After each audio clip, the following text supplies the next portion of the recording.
আরে বন্ধু, সামনে না পুলিশ সার্জেন্ট বসে, গায়ে তো কাগজপাতি নেই, তাহলে কি করবে না? আরে এটা কোনো বিষয় হইলো, কোনো ব্যাপার না, তুই যা, আমি ম্যানেজ করবানি, যা। আর তুই কি ম্যানেজ করবো? তুই না কানা মানুষ। আরে তুই ওটা আমার উপর ছেড়ে দে, আমি কথা কবানি, তুই যা ম্যানেজ করতেছিস, যা, কিছু হবে না, যা টান দে। যাইতেছে। এই গাড়ি থেকে নাম।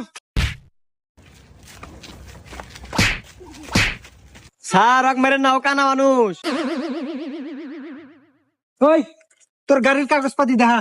স্যার গায়ে তো কাগজপাতি নাই। কাগজপাতি নাই, তাহলে 5,000 টাকা ফাইন দে। স্যার এটা দে, এক এটা দে, মিনিট, এটা আমি দে। একটু বন্ধুর সাথে কথা বলি। হ্যাঁ, এদিকে আয়। শোন, পুলিশের হাতে কেবল কথা কন আগে আমি তো ঠিকে দিই। 5,000 টাকা কিছু না। এসব পুলিশ হলো স্যাঁচরা পুলিশ। যেখানে এলা সুযোগ পায় ওখানে এলা চাটে। ওই এক দোষীটা হাতে ধরা দেখা টেবি ছেড়ে দিবেনি।